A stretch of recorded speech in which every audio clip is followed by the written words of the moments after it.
Sekarang kita bahas Project and Organizational Strategy. Jadi, strategi adalah arah dan tujuan besar perusahaan, sedangkan project adalah cara konkret untuk mewujudkan strategi itu. Jadi, strategi ini adalah konsep besar, yang mana visi, misi, atau tujuan jangka panjang perusahaan. Sedangkan project ini adalah tindakan nyatanya dari strateginya. Makanya project ini disebut building blocks atau batu bata penyusun strategi, karena tanpa project, strategi cuma jadi rencana di atas kertas. Jadi, strategic management terdiri dari yang pertama, visi dan misi. Visi itu mau jadi apa perusahaan ini di masa depan, dan juga misi alasan perusahaan ini ada. Kayak contohnya, kalau visi perusahaan ingin jadi inovator, maka harus banyak proyek pengembangan produk baru dalam pelaksanaannya. Selanjutnya yang kedua adalah formulating, implementing, dan juga evaluating. Yang mana tahap strategi itu terdapat yang pertama, analisis kondisi. Itu dapat dilakukan dengan SWOT. Selanjutnya yang kedua, menentukan strategi. Dan yang ketiga, menjalankan strategi tersebut lewat project-project. Jadi projectnya ini adalah alat implementasi dari strategi. Yang ketiga, cross-functional decision, yang mana project ini biasanya melibatkan banyak divisi seperti keuangan, HR, operasional, ataupun marketing. Karena strategi itu menyangkut seluruh organisasi, bukan satu bagian aja. Dan yang keempat adalah achieving objective. Karena tujuan perusahaan itu jadi market leader atau biaya rendah, produk paling inovatif, jadi semua itu perlu dicapai melalui project. Sekarang kita bahas tabel 2.1 yang mana project reflects strategy. Tabel ini menunjukkan setiap strategi pasti diwujudkan dalam bentuk project tertentu. Seperti contohnya, strategi ini mau ekspansi operasional, maka projectnya yang dilakukan adalah bangun pabrik baru. Atau pabriknya mau penetrasi pasar, maka project yang dilakukan adalah pengembangan produk baru. Yang mana artinya, strategi itu tidak bisa berdiri sendiri, jadi dia harus diterjemahkan menjadi project yang nyata. Selanjutnya kita bahas TOWS Metric seperti di gambar 2.2. Yang mana TOWS Metric ini dapat membantu perusahaan menentukan project berdasarkan SWOT, strength, weakness, opportunities, dan juga threat. Strength ini merupakan kekuatan internal perusahaan, dan weakness kelemahan internal, opportunities peluang eksternal, dan juga threat ancaman eksternal. Maka jika dikombinasikan dapat menjadi 4 strategi. Yang pertama adalah SO, strength, dan juga opportunities, yang merupakan maksi-maksi strategi yang mana digunakan kekuatan untuk memanfaatkan peluang, seperti contohnya membuat project ekspansi atau inovasi. Yang kedua, ST, maksi mini strategi. Ini digunakan untuk kekuatan untuk mengatasi ancaman, seperti contohnya project defensive. Yang ketiga, WO, mini maksi strategi, yang mana untuk memperbaiki kelemahan agar bisa ambil peluangnya, contohnya project peningkatan sistem atau SDM. Dan yang terakhir, WT, yang merupakan mini-mini strategi. Ini untuk mengurangi kelemahan dan juga menghindari ancaman. Contohnya project restrukturisasi atau efisiensi perusahaan. Jadi, setelah strategi dipilih dari matriks tersebut, maka perusahaan dapat memilih project yang tepat. Pernahkah Anda memimpin sebuah proyek yang secara sempurna, tapi tetap dianggap gagal? Masalahnya mungkin bukan pada kinerjanya, melainkan pada orang-orang di sekitarnya. Dalam bab 2, buku Jeffrey K. Pinto, kita belajar bahwa manajemen proyek bukan hanya soal angka, tapi soal manusia, yaitu para stakeholders. Siapa sebenarnya stakeholder itu?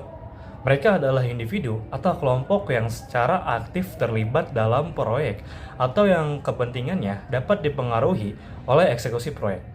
Pinto membaginya menjadi 2, stakeholder internal, seperti manajemen puncak dan tim Anda, serta stakeholder eksternal, seperti klien, kompetitor, hingga kelompok lingkungan. Untuk mengelola mereka, kita menggunakan siklus manajemen stakeholder. Mari kita lihat model dari foto 2.3 di buku ini. Prosesnya tidak berhenti di satu titik, melainkan melingkar. Kita mulai dengan mengidentifikasi siapa saja mereka, lalu mengidentifikasi kebutuhan atau ekspektasi mereka. Setelah itu, kita mendiagnosis pengaruh dan potensi konflik mereka. Baru kita bisa memutuskan strategi untuk menangani setiap kelompok. Dan terakhir, kita mengimplementasikan strategi tersebut secara terus-menerus. Mengapa ini penting? Karena setiap stakeholder punya kepentingan berbeda. Klien ingin kualitas, tapi bagian keuangan ingin biaya rendah. Tugas kita sebagai manajer proyek adalah melakukan negosiasi dan membangun koalisi agar semua pihak merasa menang atau setidaknya merasa didengarkan. Kesimpulannya, proyek yang sukses adalah proyek yang mampu menyeimbangkan ekspektasi teknis dengan kepuasan para stakeholder. Pahami siklusnya, kelola hubungannya, dan raih keunggulan kompetitif Anda.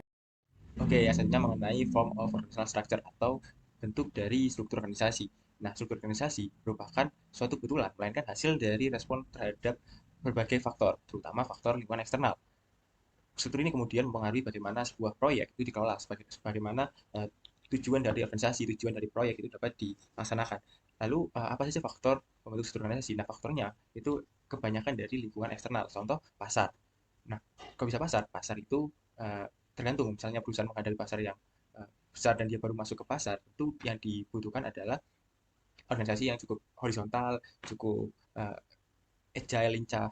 Nah, misal perusahaan itu ke pasar yang mereka sudah kuat, itu mereka biasanya menggunakan struktur yang lebih kaku.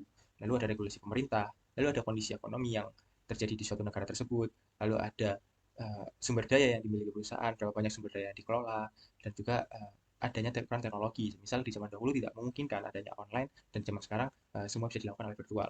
Lalu ada berapa sih bentuk dari organisasi? Bentuk dari organisasi itu ada 3, teman-teman. Nah, yang pertama itu adalah functional organization. Jadi semua struktur organisasi itu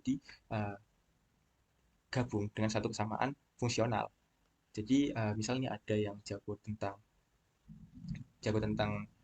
memukul atau menempa, itu dijadiin satu, atau jago tentang marketing dijadiin satu, jago tentang marketing dijadiin satu. Nah, itu fungsional. Lalu ada proyek structure. Jadi struktur proyek ini kita mengambil dari banyak orang, dijadiin satu organisasi, satu tim, di dalam satu tim. Nah, itu dalam jangka waktu tertentu sampai proyek itu selesai.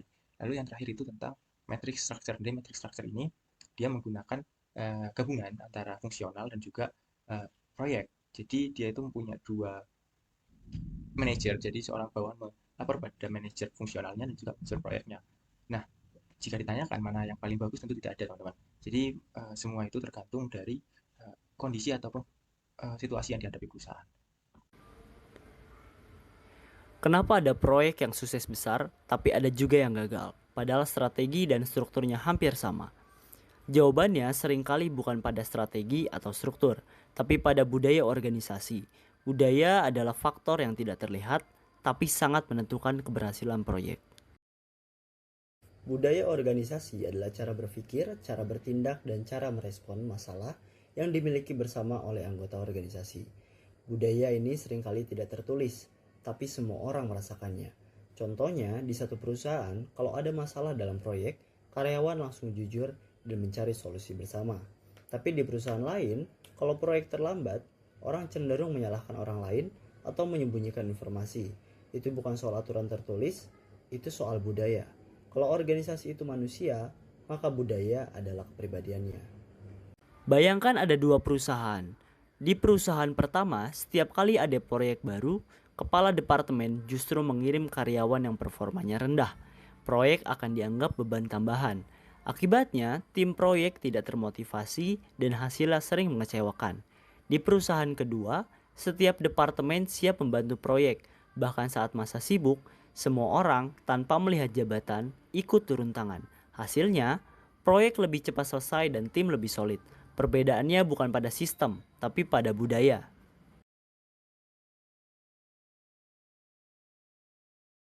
Budaya organisasi terbentuk dari beberapa faktor. Pertama, lingkungan. Kalau perusahaan berada di industri teknologi yang cepat berubah, biasanya budaya inovatif dan berani mengambil risiko. Kedua, sistem penghargaan. Apa yang dihargai, itu yang akan tumbuh. Kalau perusahaan mempromosikan orang yang hanya fokus target tanpa melihat proses, lama-lama budaya bisa menjadi tidak sehat. Ketiga, pemimpin. Pemimpin adalah contoh utama. Apa yang mereka lakukan akan ditiru oleh anggota organisasi. Keempat, cerita dan kebiasaan yang terus diulang. Cerita tentang kerja keras, tentang kolaborasi, atau bahkan tentang konflik bisa membentuk budaya. Budaya organisasi mempengaruhi manajemen proyek dalam beberapa cara. Pertama, kerjasama antar departemen. Kalau budaya mendukung kolaborasi, proyek akan lebih mudah mendapatkan dukungan. Kalau budayanya kaku dan penuh sekat, proyek akan terhambat. Kedua, komitmen tim. Di budaya yang kuat, anggota tim merasa proyek adalah tanggung jawab bersama. Di budaya yang lemah, orang hanya bekerja sesuai tugas formalnya. Ketiga, perencanaan proyek. Kalau budaya penuh ketakutan, anggota tim cenderung melebihkan estimasi waktu supaya aman dan tidak disalahkan. Tapi kalau budayanya penuh kepercayaan, mereka lebih jujur dalam membuat perencanaan. Keempat, evaluasi kinerja. Kalau organisasi menghargai inovasi, tim proyek akan berani mencoba ide baru. Tapi kalau organisasi hanya menghargai keamanan dan tidak suka resiko, tim akan cenderung bermain aman. Jadi, budaya organisasi adalah kekuatan yang tidak terlihat, tapi sangat menentukan keberhasilan proyek. Strategi bisa dirancang dengan baik, struktur bisa dibuat dengan rapi, tapi tanpa budaya yang mendukung kolaborasi, kejujuran, dan komitmen, proyek sulit berhasil. Karena pada akhirnya, budaya menentukan bagaimana orang benar-benar bekerja setiap harinya. Rolls-Royce Corporation. Rolls-Royce kini fokus pada pembuatan mesin pesawat jet, bukan lagi mobil mewah. Mereka bersaing dengan General Electric dan Pratt & Whitney, serta sangat bergantung pada pesanan dari Boeing dan juga Airbus. Pasar mesin jet sangat besar dan diprediksi terus tumbuh. Karena itu, Rolls-Royce mengembangkan mesin baru, Rolls-Royce Trent XWB, untuk pesawat modern seperti Airbus A350. Namun, biaya pengembangan mesin bisa lebih dari $1 miliar dan tidak bisa kembali jika proyek gagal. Contohnya investasi pada Airbus A380 kurang berhasil karena penjualannya rendah. Lalu kita akan menjawab case nomor 1. Ini siapa saja pemangku kepentingan stakeholders utama dalam manajemen proyek Rolls-Royce? Bagaimana Anda merancang strategi pengelolaan pemangku kepentingan untuk menjawab kekhawatiran atau concern dari mereka? Nah, jawaban untuk pertanyaan nomor 1 yakni dalam manajemen proyek, stakeholder adalah individu atau kelompok yang mempengaruhi atau dipengaruhi keberhasilan suatu proyek. Nah, untuk itu, maka kita harus mengidentifikasi satu persatu stakeholder dan juga kekhawatiran mereka. Yang pertama adalah pabrikan pesawat. Siapa aja? Ada Airbus dan Boeing. Kekhawatiran mereka, apakah mesin Rolls-Royce cukup kuat, efisien, dan dikirim tepat waktu agar pesawat mereka laku dijual. Lalu yang kedua ada maskapai penerbangan. Ini pelanggan akhir dari mereka. Kekhawatiran mereka adalah biaya operasional, yakni bahan bakar, dan biaya perawatan. Mereka butuh mesin yang hemat dan juga jarang rusak. Lalu yang ketiga itu adalah pemerintah dan regulator. Kekhawatiran mereka keamanan terbang, standar emisi lingkungan, masalah devisa dan perkembangan terutama di pasar negara berkembang. Lalu yang keempat adalah investor atau pemegang saham. Itu kekhawatiran mereka adalah ROI. Mereka takut uang yang satu miliar yang diinvestasikan akan hilang jika proyek itu gagal. Lalu ada tim insentif internal. Jadi kekhawatiran mereka adalah tantangan teknis untuk dalam menciptakan mesin paling efisien di dunia dengan tenggat waktu yang ketat kan mesti. Nah, cara mereka atau cara kita strategi pengelolaan stakeholder yakni untuk menangani mereka, lalu bisa menggunakan strategi. Yang pertama adalah kolaborasi untuk Airbus dan Boeing, lakukan desain bersama, co-design. Insinyur Rolls-Royce harus duduk bersama sejak hari pertama desain pesawat dimulai untuk memastikan sinkronisasi total. Strategi kedua, fleksibilitas komersial untuk maskapai, menawarkan power by the hour, kontrak servis jangka panjang, sistem perdagangan aset barter bagi negara yang kesulitan dana tunai. Ini menjawab kekhawatiran finansial pelanggan. Lalu yang ketiga adalah strategi transparansi dan juga milestone, menetapkan target antara milestone yang jelas dalam pengembangan teknologi. Jika satu tahap berhasil, investor merasa lebih aman untuk mendanai terus-menerus. Lalu yang terakhir adalah strategi diferensiasi. Jadi untuk kompetitor, memfokuskan pemasaran pada nilai efisiensi tertinggi, seperti Trent XWB, untuk membuat produk kompetitor terlihat ketinggalan zaman secara teknologi. Lalu kita akan menjawab case nomor 1. Mengapa Rolls-Royce perlu strategic partnership?